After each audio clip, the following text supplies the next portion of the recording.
Εκείνοι που μπορεί να μην είναι καν χριστιανοί, από άποψη, και επειδή το θέλουν, μπορούν και νηστεύουν. Και ο χριστιανός δεν μπορεί. Άμα δεν μπορεί δηλαδή να νηστέψει 2 μέρες τη εβδομάδα, τότε τι μπορεί να κάνει?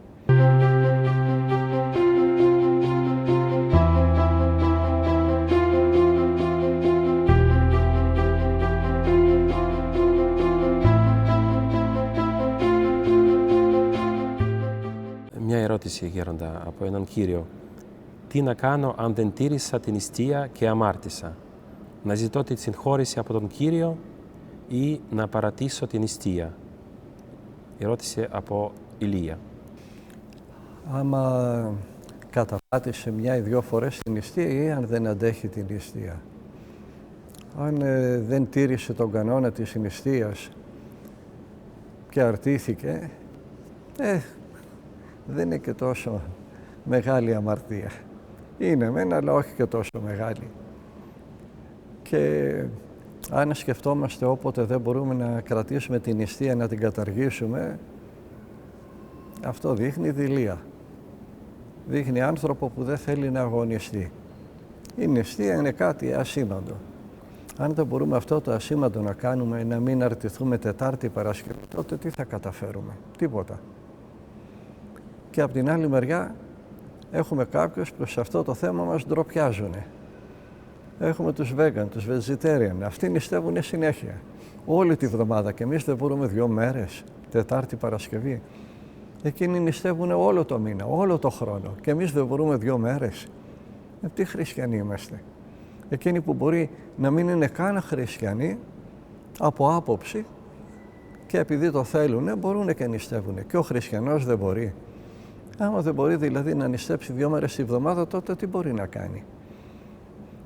Όσο εξαρτάται από αυτόν. Όταν όμως είναι με μια γυναίκα που τον δυσκολεύει, που του φωνάζει, τότε εξαρτάται από το πνευματικό. Αν τον εξομολογούσα εγώ, θα του έλεγα να αρταίνεσαι και την Τετάρτη και την Παρασκευή και να προσπαθήσεις να διατηρήσεις το μυστήριο του γάμου και να έχετε αγάπη μέσα στην οικογένεια, παρά να μην τρως αυγό και τυρί την Τετάρτη και να τρως με τους λογισμούς σου τη γυναίκα σου.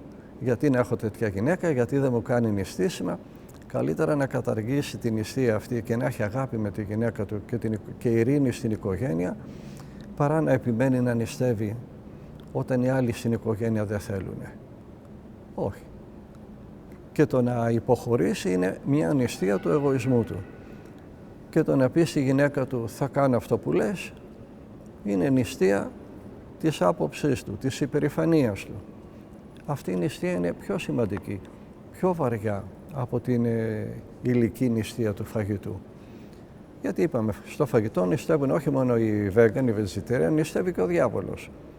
Δεν θα σωθούν από αυτή τη νηστεία. Αλλά το να από αγάπη να καταργήσεις την νηστεία για να κρατήσεις την αγάπη στην οικογένεια, αυτή είναι μεγαλύτερη νηστεία από την νηστεία του φαγητού. Αυτό θα το συζητήσει με το πνευματικό του που θα μπορεί να του πει και γιατί δυσκολεύεται να νηστέψει. Μπορεί να έχει λόγους υγείας. Οπότε θα κάνει ό,τι του πει ο γιατρός. Γι' αυτό δεν υπάρχει μια απάντηση για όλους σε αυτό το θέμα. Ο καθένας είναι και ένας ξεχωριστός οργανισμός με ξεχωριστές αντοχές, με ξεχωριστή υγεία το κάθε άτομο.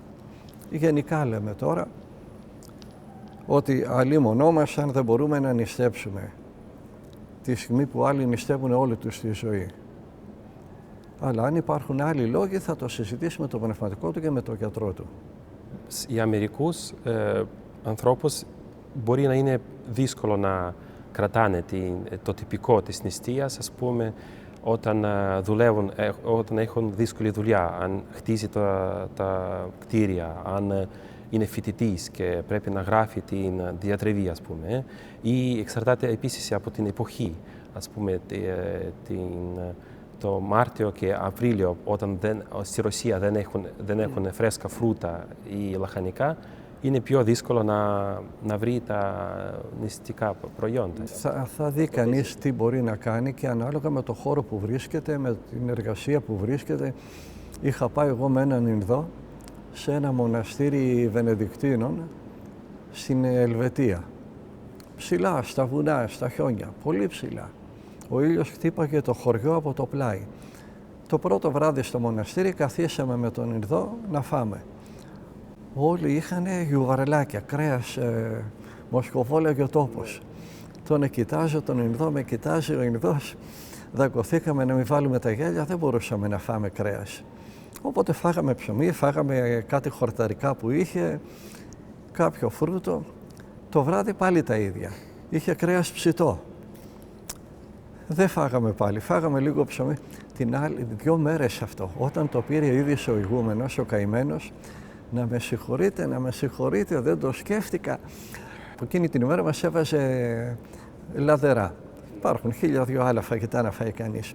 Να μας συγχωρείτε, λέει, εμάς εδώ το κρέας είναι το φαΐ των φτωχών. Γιατί πάνω στα βουνά και στα χιόνια και στις βροχές όλα είναι καταπράσινα, παντού είναι αγελάδια, πρόβατα. Ψάρι, λέει, πού να βρούμε εδώ. Εδώ ψάρι τρώνε μόνο οι εκατομμυριούχοι. Λοιπόν, εμείς στο Άγιον Όρος τρώμε ψάρι και μπορούμε να στερηθούμε το κρέας. Αυτοί εκεί πάνω και έμενε, πού να βρούνε ψάρι. Ψάρι, λένε, μου λένε, τρώνε μόνο οι πλούσιοι. Το κρέας είναι για μας τους φτωχούς. Γι' αυτό εξαρτάται και από το πού βρίσκεται ο καθένας, σε τι περιβάλλον και θα κανονίσει το τι νηστεία μπορεί να κάνει με τον πνευματικό του. Και είπαμε και με τον γιατρό του, ανάλογα με τον οργανισμό του καθενός.